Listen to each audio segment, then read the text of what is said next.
नमस्कार।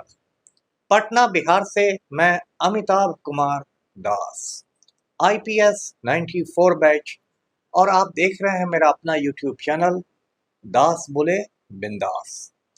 क्योंकि जब बुज़दिलों ने मुंह में दही जमा लिया हो तो दास का बिंदास बोलना जरूरी हो जाता है। साथियों, बिहार के एक पूर्व IPS अधिकारी शिवदीप लांडे ने अपनी राजनीतिक पार्टी बना ली है हिंद सेना। आज के वीडियो में मैं उसी का जिक्र करूंगा। इस वीडियो को आखिर तक दिल थाम कर देखिए। साथियों, कहानी शुरू से शुरू करते हैं। ये जो शिवदीप लांडे हैं, इनका पूरा नाम है शिवदीप वामन राव लांडे। वामन राव बीच में है, इसका ये मतलब हुआ कि इनके जो पूज्य पिता हैं उनका नाम वामन राव है। ये महाराष्ट्र और गुजरात में इस तरह की परंपरा होती है कि अपने पिता का नाम बीच में लगाने की। तो ये शिवदीप वामन राव लांडे महाराष्ट्र के रहने वाले हैं, अकोला शहर के। 2006 में ये IPS बने, और IPS चूंकि अखिल भारतीय सेवा है इसलिए उन्हें कैडर आवंटित हुआ और वो बिहार कैडर आ गए। बिहार कैडर में आकर वो कुछ जिलों के SP रहे, और आखिरी पोस्टिंग समझिए जो फील्ड में उनकी हुई थी वो पूर्णिया के IG के रूप में हुई थी। उनकी एक अच्छी छवि रही है, एक ईमानदार तेज तर्रार पदाधिकारी के रूप में। लेकिन पिछले साल अचानक उन्होंने अपने फेसबुक पेज पर जाकर अपने इस्तीफा की घोषणा कर दी, और साथ ही साथ ये भी कह दिया कि मैं कहीं जा नहीं रहा, बिहार में ही रहूंगा, बिहार मेरी कर्म भूमि बना रहेगा। उसके बाद वो बीच बीच में थोड़ा सस्पेंस बनाए रखते थे। एक बार उन्होंने अपने ट्विटर पर, जिसको हम X कहते हैं, 3 रेखाएं बस खींच दी थी। अब लोग समझने में लगे कि भाई 3 रेखाओं का मतलब क्या है। उसके बाद इस साल जब उनका इस्तीफा मंजूर हुआ जनवरी महीने में, उसके बाद उन्होंने एक प्रेस कॉन्फ्रेंस करके कहा कि मैं एक अभियान शुरू कर रहा हूं, उसका नाम है रन फॉर सेल्फ, मतलब खुद के लिए दौड़िए। और उसके बाद कुछ शहरों में जाकर उन्होंने लड़कों के साथ दौड़ भी लगा दी। लेकिन दौड़ते दौड़ते वह पहुंच गए राजनीति के मैदान में, और 1-2 रोज पहले उन्होंने पटना के एक होटल में प्रेस कॉन्फ्रेंस किया और अपने राजनीतिक दल की घोषणा की, ऐलान कर दिया, और उसका नाम रख दिया हिंद सेना। तो एक बात मैं बता दूं कि इनके जो ससुर जी हैं शिवदीप लांडे के, वो महाराष्ट्र में राजनीति करते हैं और महाराष्ट्र सरकार में मंत्री भी रह चुके हैं, मिनिस्टर भी रह चुके हैं।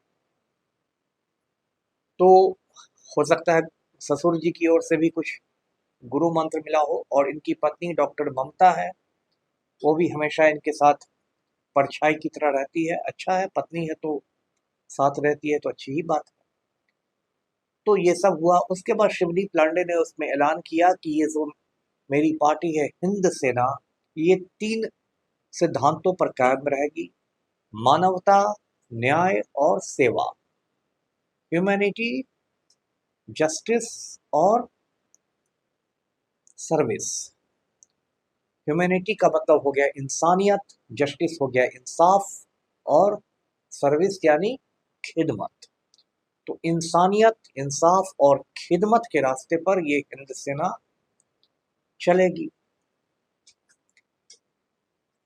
ऐसे बिहार में या पूरे भारत के संदर्भ में कहें कि सेना सुनने के बाद, खास के जो ऐसी निजी सेनाएं बनती है, तो थोड़ा सा आदमी कान खड़े कर लेता है, क्योंकि ज्यादातर जो सेनाएं रही हैं निजी सेनाएं, उनकी कोई बहुत अच्छी छवि नहीं रही है। बिहार में रणवीर सेना को आप लीजिए, प्रतिबंधित संगठन है। इसी तरह महाराष्ट्र में शिवसेना वाले खुलेआम गुंडागर्दी करते हैं। एक करनी सेना है, राजपूत गुंडों का गिरोह है।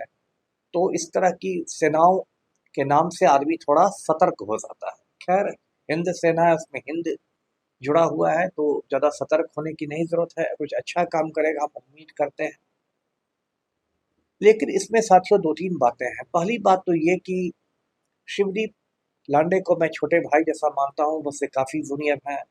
15 नहीं 12 बरस जूनियर हैं, तो काफी जूनियर हुए। और जमालपुर में जब ये ट्रेनिंग करते थे तो कभी कभार मेरी बात होती रहती थी इनसे। लेकिन इन्होंने जो राजनीति में आने का फैसला किया उससे मैं थोड़ा निराश हूँ।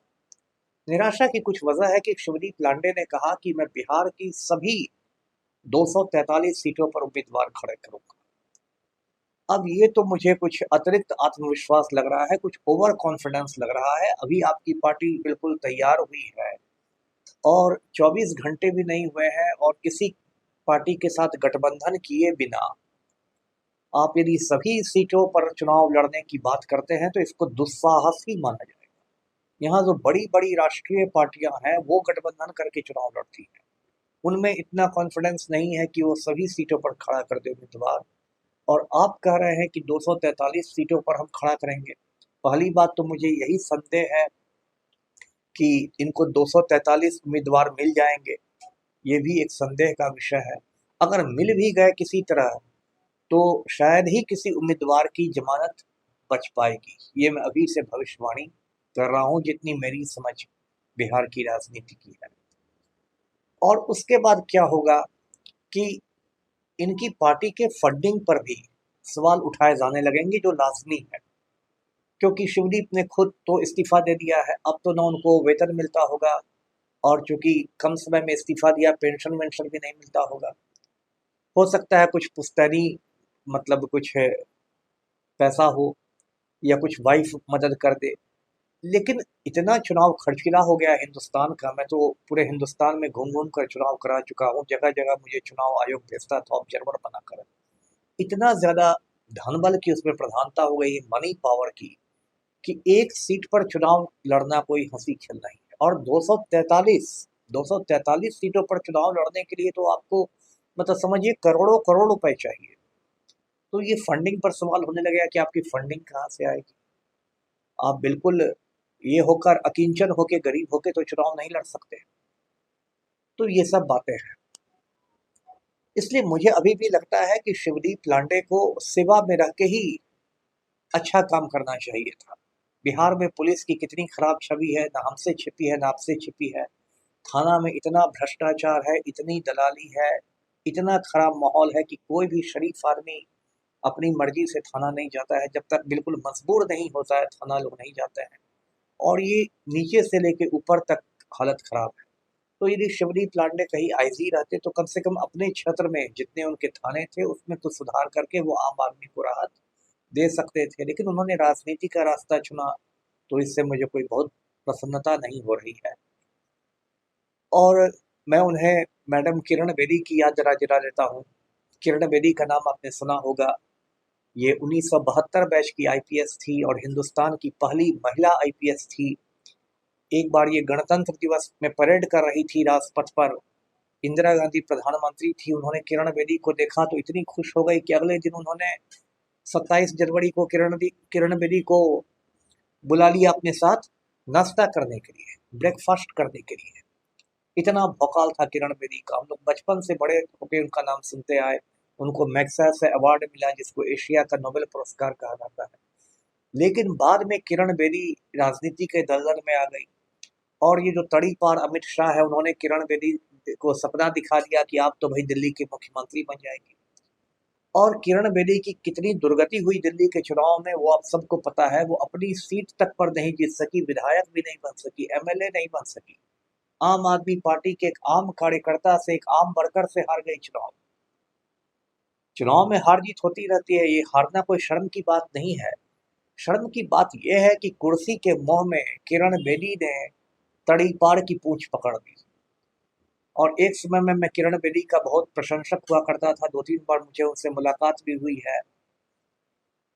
लेकिन अब तो किरण बेदी मेरी नजर में बुरी तरह गिर गई। मुझे लगा कि इस औरत ने कुर्सी के लिए अपना जमीर बेच दिया, अपना ईमान बेच दिया। सुपर कॉप होकर ये तड़ी पार अमित शाह जैसे थर्ड रेट के नेता की पिछलग्गू बन गई। तो न खुदा मिला न बिसाले सनम। अंत में किरण बेदी को सांत्वना पुरस्कार के रूप में पौंडीचेरी का उपराज्यपाल बना के भेजा गया, लेफ्टिनेंट गवर्नर, और उसमें भी बीच कार्यकाल में हटा दिया गया। बहुत बेआबरू होकर कूचे से निकली। तो मैडम किरण बेदी की जो दुर्गति हुई राजनीति में उससे शिवदीप लांडे को कुछ सबक सीखना चाहिए था। मुझे अफसोस है कि उन्होंने कुछ सबक नहीं सीखा। इसी संदर्भ में मैं अपनी भी बात कर लूं बहुत राजनीतिक दलों से मुझे भी न्योता मिलता रहता है, यहाँ से चुनाव लड़िए, वहाँ से चुनाव लड़िए। मैं तो दूर से ही तौबा कर लेता हूँ चुनावी राजनीति से। मेरा एक छोटा सा संगठन है, बिहार विप्लवी परिषद। मैं उस संगठन के रास्ते बिहार में माफिया से लड़ता हूँ, भ्रष्टाचार से लड़ता हूँ। थोड़ी बहुत सफलता भी मिलती रहती है बीच बीच में। जैसे बिहार के भ्रष्ट शिक्षा मंत्री मेवालाल चौधरी को मैंने ही कुर्सी से उतरवा दिया था। मैंने ही अपनी लड़ाई से खुदा बख्श लाइब्रेरी को टूटने से बचा लिया। मैंने अपनी लड़ाई से सुल्तान पैलेस को टूटने से बचा लिया। ये जो मेरा चैनल है दास बोले बिंदास, इसके ज़रिए भी मैं माफिया पर हमला करता हूँ, भ्रष्टाचार पर हमला करता हूँ, अपराधियों के खिलाफ बोलता हूँ। लेकिन चुनावी राजनीति में आना मुझे बिल्कुल मंजूर नहीं है। पहली बात तो ये कि जब आप चुनाव में आते हैं तो आपकी विश्वसनीयता खत्म हो जाती है। आज लोग मुझे ध्यान से सुनते हैं क्योंकि उन्हें लगता है कि मैं नेतागिरी नहीं कर रहा। यदि मैं चुनावी राजनीति में आ जाऊंगा तो लोगों को लगेगा कि ये तो नेतागिरी चमका रहा है। और ऐसी भी राजनीति में आपको बहुत सारे समझौते करने पड़ते हैं, बहुत झूठ बोलने पड़ते हैं, बहुत रंग बदलना पड़ता है, पलटी मारनी पड़ती है। वो सब मुझसे नहीं हो पाएगा। तो अभी भी मैं शिवदीप से कहता हूँ कि भाई थोड़ा पुनर्विचार करें। ये जो हिंद सेना है यही आपको कहीं नहीं ले जाएगी। ये आपकी छवि को धूमिल कर देगी और आपको इससे कुछ हासिल नहीं होगा। वीडियो यहीं तक। वीडियो को लाइक कीजिए, शेयर कीजिए, चैनल को सब्सक्राइब कीजिए। धन्यवाद।